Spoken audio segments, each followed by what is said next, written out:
प्रेक्षकांनो, लग्नानंतर होईलच प्रेम या मालिकेचा आजचा म्हणजेच 2 जुलैचा एपिसोड रिव्ह्यू तुम्ही ऐकत आहात. तर आजच्या भागात काय झालं हे तुम्हाला सविस्तरपणे सांगते. सुरुवातीला आपण बघतोय नंदिनी कालच्या ट्रॉमामध्ये असते आणि ती अजून रडतच असते. पण जीवा आता तिला जरा सावरत म्हणतो, नंदिनी रडू नको, सावर स्वतःला. तुझ्या लक्षात येतंय का रम्या आणि वसु आत्या आपल्यावर नजर ठेवून आहेत. अगं नंदिनी, रम्या विजय ते दोघे पण नजर ठेवून आहेत आपल्यावर, कळतंय का तुला? नंदिनी म्हणते, हो ना, काव्याचा रुख सुद्धा वेगळाच होता, ती पण आपल्याला विचारतच होती ना. अहो नंदिनीला ते आठवतं कालचं, ते पुन्हा एकदा सीन दाखवलाय. आता मालिकेमध्ये ना सगळे रिव्हर्स सीन दाखवतात मोस्टली प्रेक्षकांनो. काव्याने नंदिनीला विचारलेलं असतं ना की ताई मला सांग, हे सगळं खरं आहे का, खोटं पोट वगैरे काय आहे हे सगळं. नंदिनीला ते आठवतं आणि ती जीवाला म्हणते, नाही नाही जीवा, खरंच आपल्याला वाटते जे व्हायचंय ते असंच होईल, पण तसं नाहीये. आता मात्र सगळ्यांच्या शंका येत आहेत आपल्यावर. नाही म्हणजे आता हे सगळं असं झालं ना तर या खोटेपणाच्या ओझ्याखाली आपण चिरडले जाऊ.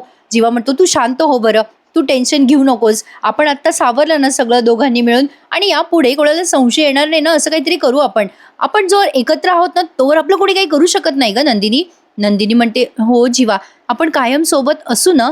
जीवा म्हणतो, अगं म्हणजे काय कायम, फॉर एव्हर, पुढचे 7 जन्म आपण सोबत असू आणि यापुढे कुठलंही खोटं आपल्याला हर्ट करणार नाही याची काळजी घेऊया आता नंदिनी.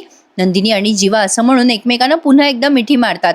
इकडे बाई काव्याचं काहीतरी वेगळंच चाललंय. काव्या खूप रोमॅन्टिक झालेली, साहजिक आहे म्हणा. पार्थने तिचं आणि त्याचं अतिशय सुंदर आणि सुरेख असं स्केच काढलं. काही म्हणा प्रेक्षकांनो, स्केच मात्र अप्रतिम काढलंय बरं का पार्थने, कौतुक करावंच लागेल आपल्याला. काव्या आता जेव्हा ते स्केच बघत असते तेव्हा ती गालातल्या गालात हसत असते आणि तिला आता मागच्या वर्षीची तिची वटपौर्णिमा आठवते आणि ते सगळे क्षण आठवून तिला हसू येते की आपणही काय वेडेपणा करत होतो ना पार्थ सोबत, असं तिला काहीतरी ते आठवतं आणि हसू येतं. बरेच मागचे सीन त्यांनी इथे दाखवलेत बरं का प्रेक्षकांनो. म्हणजे काव्या आणि पार्थची मागची वटपौर्णिमा, पार्थने तिला समजावून सांगितलेलं वटपौर्णिमेचं महत्व अख्खच्या अख्खं आपल्याला इथे बघायला मिळणार आहे. तर काव्या ते सगळं आठवते आणि हसते गालातल्या गालात आणि म्हणत असते स्वतःला, ए बेबो, एक गोष्ट लक्षात ठेव बरं का, तू आलास ना तरी बाबांची फेवरेट आधी मीच राहणार बरं का. हो रे बाबा, हो भूक लागलीये ना, हो हो, तुला काल खायला नाही दिलं ना आईने दिवसभर, बट डोंट वरी, बाबा गेलेच स्वतः किचनमध्ये, काहीतरी स्पेशल बनवत आहेत तुझ्यासाठी. काव्या तिच्या पोटावर हात ठेवून पोटातल्या बाळाशी बोलत असते. प्रेक्षकांनो, उपास असला तरी साबुदाण्याची खिचडी, चिप्स, चिवडा उपासाचा, असे बरेच पदार्थ खाता येतात बरं का. काही दाखवतात मालिकेत. तर इकडे पार्थ आता फ्रूट सॅलड बनवतोय आणि कसं झालं ते टेस्ट करून बघतोय. अचानक त्यालाही आठवतं बरं का, मागच्या वर्षी पण त्याने फ्रूट सॅलडच केलं होतं या काव्यासाठी, तेव्हा ती कशी नखरे दाखवत होती आणि तो मनाशीच हसतो. काव्या मागच्या वर्षी कशा करत होत्या फ्रूट सॅलड केलं तेव्हा. अरे हा, काव्याला तर फ्रूट सॅलड मध्ये वेलची पूड आवडते ना, असं त्याला आठवतं आणि तो पुन्हा वेलची पूड टाकतो त्या फ्रूट सॅलड मध्ये आणि पुन्हा त्याला ते आठवतं आणि मग तो मनाशीच वाटलं नव्हतं माझं आणि काव्याचं नातं एवढं पुढे जाईल आणि आम्ही दोघं एकमेकांना अशा पद्धतीने एक्सेप्ट करू. वेल डन पार्थ, वेल डन, असं म्हणून तो फ्रूट सॅलड घेऊन जाणार. तेवढ्यात रम्या येते आणि त्याला जोरात टक्कर देते. पार्थ म्हणतो, अगो काय ग हे रम्या, तुझ्या पायाला लागलंय ना, हळू, तुझ्या पायाला लागलं का? रम्या म्हणते, नाही रे पार्थ, तुला नाही ना लागलं. पार्थ म्हणतो, नाही नाही, राहू दे राहू दे, मला काही लागलेलं नाहीये. लगेच आता ही रम्या ते फ्रूट सॅलड बघून म्हणते, वा रे वा पार्थ, बायकोच्या भुकेची फार काळजी आहे तुला. नाही म्हणजे स्वतः फ्रूट सॅलड बनवलंयस तू? पार्थ म्हणतो, हो मी बनवलंय स्वतः माझ्या बायकोसाठी फ्रूट सॅलड, तिने उपवास केलाय ना माझ्यासाठी. रम्या लगेच म्हणते, अरे पार्थ, मी पण उपवास धरलाय आज, मला ना जरा भूक लागली आहे बघ, मला देतोस का जरासं फ्रूट सॅलड? लगेच पार्थ म्हणते, बाऊल आहे ना ते मागे करतो आणि म्हणतो, नाही नाही नाही नाही, ते काय ना रम्या, दिलंच ना मी तुला फ्रूट सॅलड, पण अगं तुझा नवरा आहे ना तो विजय, तुझी काळजी घ्यायला, तो बनवेल ना तुझ्यासाठी फ्रूट सॅलड आणि तो बनवण्यात तसंही एक्सपर्ट आहे. नसेल त्याला बनवता येत तर मला विचार म्हणा, सांगतो मी त्याला, सांगतो, जा हा त्याच्याकडे, त्याला सांग, असं म्हणून पार्थ निघून जातो. रम्या नेहमीप्रमाणे मनाशी बडबड करायला लागते, अरे यार हिला कोणीतरी दवाखान्यात दाखवा बरं का. रम्या मनाशी बडबड करत म्हणते, हा तो विजय, तो कसला आलाय माझा नवरा, तो तर माझा पपेट आहे पपेट. अरे पार्थ, मी तर तुला आजही मनापासून माझाच नवरा मानते रे. अरे गुरुजींची भविष्यवाणी लक्षात आहे माझ्या, आणि तसंही किती दिवस आणखीन तुमचं नातं फ्रूट सॅलड सारखं गोडगोड असणार आहे, कधीतरी काहीतरी होणारच आहे ना तुमच्यामध्ये. आता लवकरच तुमच्या नात्यात वादळ येणार आहे बरं का, मी आलीये ना आता, असं म्हणून एक चाकू हातात घेते आणि त्या चाकूला निहाळते. असो, आता इकडे पार्थने काव्यासाठी फ्रूट सॅलड केलंय, ते काव्य चाखते आणि म्हणते, वा काय छान बनवलंय देशमुख, अप्रतिम. आता पार्थ हसतो बरं का, तेव्हा काव्या म्हणते, हसायला काय झालं, द्या ना मला ते फ्रूट सॅलड, का हसताय एवढे? पार्थ म्हणतो, आता खाताय तुम्ही हे फ्रूट सॅलड चवीने, पण मागच्या वर्षी कशा वसकल्या होत्या तुम्ही माझ्यावर. आणि पुन्हा एकदा मागचे एपिसोड दाखवलेत. प्रेक्षकांनो, म्हटलं ना, अर्धा एपिसोड मागच्या एपिसोडमध्ये ते कव्हर करतात बरं का. असो, पार्थ आता काव्याला ती आठवण करून देतो आणि तो सीन अख्खाच्या अख्खा आपल्याला दाखवला जातो. काव्या आता तो सीन आठवते आणि हसते आणि म्हणते, खरं सांगू, मला ना सकाळपासून तेच आठवत होतं पार्थ. पार्थ म्हणतो, हो ना काव्या, मला पण वाटलं नव्हतं की आपलं नातं एवढं पुढे जाईल. काव्या हसते आणि म्हणते, देशमुख, तेव्हा तुम्हाला मी म्हणाले होते बघा, की कुठलीही गोष्ट मला अर्ध्यावर सोडायची सवय नाही, पण मला तुमची सवय लागली ना. आता तुम्ही माझी सवय झाला आहात देशमुख. आता मी माझी सवय कशी बरं मोडू? कसं सोडू मी तुम्हाला? पार्थ म्हणतो, काहीतरीच काय काव्या, कसं सोडायचं ते मला विचारताय का? मग काव्या हसायला लागते आणि पार्थ सुद्धा. पार्थ म्हणतो, अजिबात सोडू नका बरं का, आणि विचार पण करू नका. काव्या म्हणते, म्हणजे काय? पक्का मी काहीच विचार करणार नाही असा वाईट. पण खरंच देशमुख, आपण लकी होता. पण लक्षात ठेवा, आपलं हे नातं आहे ना, ते आपल्यातलं बॉन्ड आहे ना, कायम असाच राहायला पाहिजे बरं का. मग पार्थ म्हणतो, हो म्हणजे काय, असाच राहणार. काव्या म्हणते, आपल्यातला हा नात्याचा धागा कधीही तुटता कामा नये हं पार्थ. असं जेव्हा काव्या म्हणते, तेव्हा तिकडे रम्याने काव्याने बांधलेला तो वटपौर्णिमेला जो दोरा आहे ना, तो धागा आहे ना, तो तोडते बरं का, आणि पुन्हा मनाशीच बडबड करायला लागते. मंडळी, या मालिकेचा म्हणजे लग्नानंतर होईलच प्रेम या मालिकेचा डिटेल रिव्ह्यू तुम्ही ऐकत आहात बरं का. रम्याने तो धागा तोडला आणि म्हणते कशी, काय माहित कुठला धागा काव्याचा आणि कुठला धागा नंदिनीचा आहे ते. मला खरं तर काव्याचाच धागा तोडायचा होता, पण नंदिनीचा धागा तोडला तर मला काय फरक पडणार आहे. तसंही मला त्यांचंही नातं नकोय. त्या नंदिनीचा संसार तुटला तरी मला चांगलंच आहे, असं म्हणून राहिले सायले सगळे धागे त्या झाडाचे तोडून टाकते बरं का, कचा कचा. आणि मग तिचा धागा जोडते आणि त्या धाग्याला गाठ बांधून ती गोल गोल प्रदक्षिणा घ्यायला लागते त्या वडाभोवती आणि बडबडत असते. रम्याचा जलवा आता जरा कमी झाल्यासारखा वाटतोय ना प्रेक्षकांनो. असं काही खास वाटत नाहीये आता, जसं पूर्वी वाटायचं की रम्या आता काय करेल, रम्याची काय मुवमेंट असेल पुढे वगैरे वगैरे. पण आता ना असं काही उत्साहच राहिलेला नाहीये, का कोणास ठाऊक बाबा.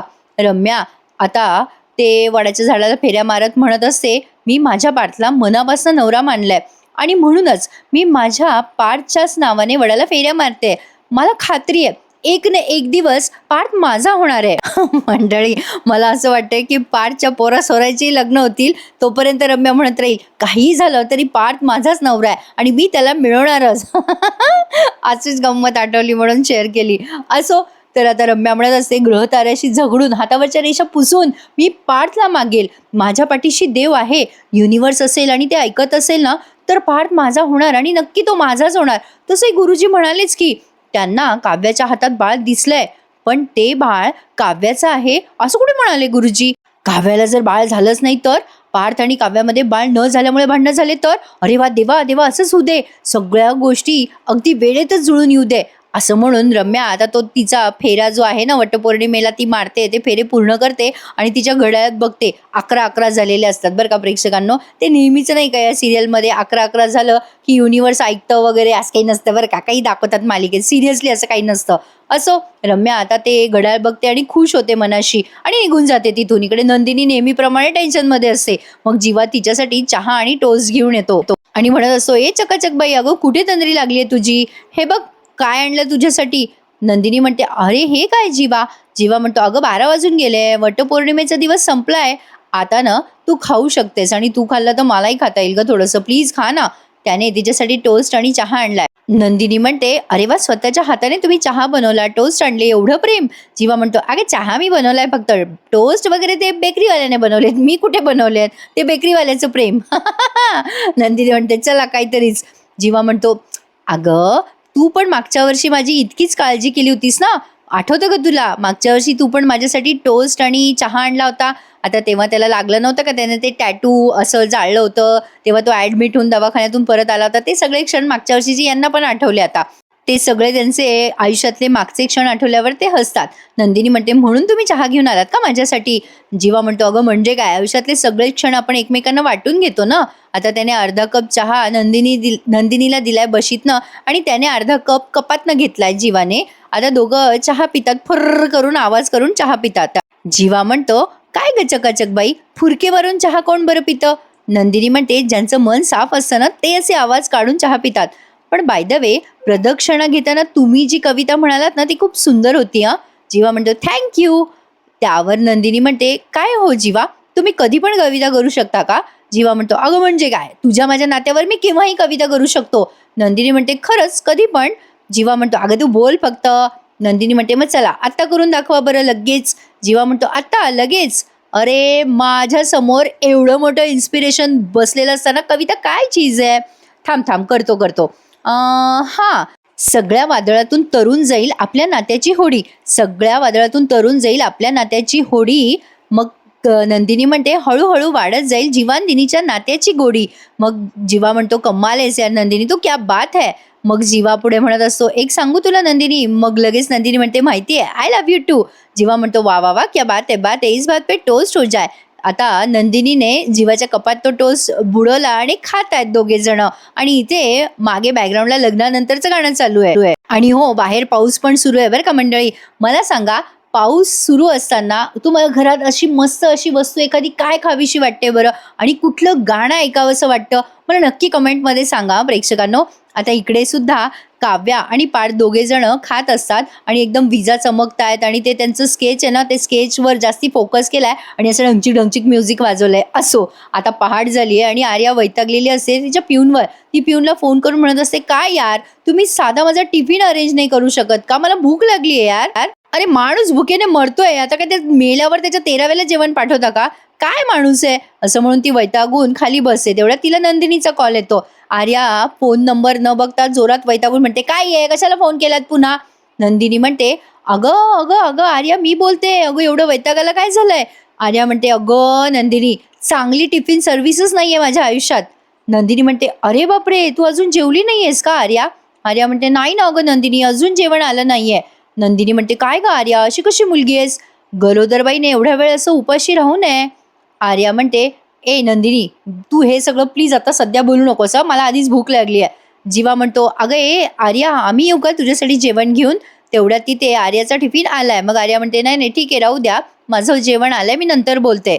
मग नंदिनी आता विचार करते, काय करायचंय आर्याचं. इकडे आता काव्याचा सीन दाखवलाय. काव्या सहज तिचा मोबाईल बघत असते, तेव्हा मोबाईलवर खूप कमेंट आलेल्या असतात तिच्या व्हिडिओवर, की काय ही होणारी आई नुसती आश्वासनं देते, आत्तापासून हिला आश्वासनं द्यायची सवय झाली आहे, नुसत्या तोंडाच्या वाफा दवडते, त्या रोडचं पुढे काही केलं नाहीये तुम्ही, वगैरे वगैरे. आता अशा निगेटिव्ह कमेंट वाचून ती अस्वस्थ होते. तेवढ्यात पार्थ येतो तिथे आणि म्हणतो, काय झालं काव्या, काही त्रास होतोय, मळमळतंय का तुम्हाला? त्यावर काव्या म्हणते, हो देशमुख, नाही मला ना प्रेग्नन्सीमुळे नाही मळमळते, लोकांच्या कमेंट्समुळे मळमळतंय. पार्थ म्हणतो, काय झालं, कोणाच्या कमेंट? काव्या पार्थला म्हणते, बघा ना देशमुख, मी हरली आहे, मी काही त्या रोडचं काम करू शकले नाही, मी हरले देशमुख, असं म्हणून ती थोडी डिस्टर्ब होते. तेव्हा इथेच त्यांनी आजचा हा एपिसोड संपवलाय. आता उद्याचा प्रोमो मस्त दाखवलाय त्यांनी. नंदिनी आर्यासाठी डबा भरते आणि म्हणत असते जीवाला, अहो माझ्या बाळाची सरोगेट आई आहे आर्या, मी तिच्यासाठी डबा भरणार. आता हे जेव्हा नंदिनी बोलत असते तेव्हा तिची कोणीतरी व्हिडिओ शूटिंग काढत असतं. इकडे पार्थने काव्याला छान मार्ग सुचवलाय, रील प्रोटेस्ट म्हणून. काव्या पार्थला म्हणते, भन्नाट आयडिया सुचवली तर तुम्ही मला देशमुख. इकडे वसू आता हिला विचारत असतात, रम्याला काय करायचं आपण?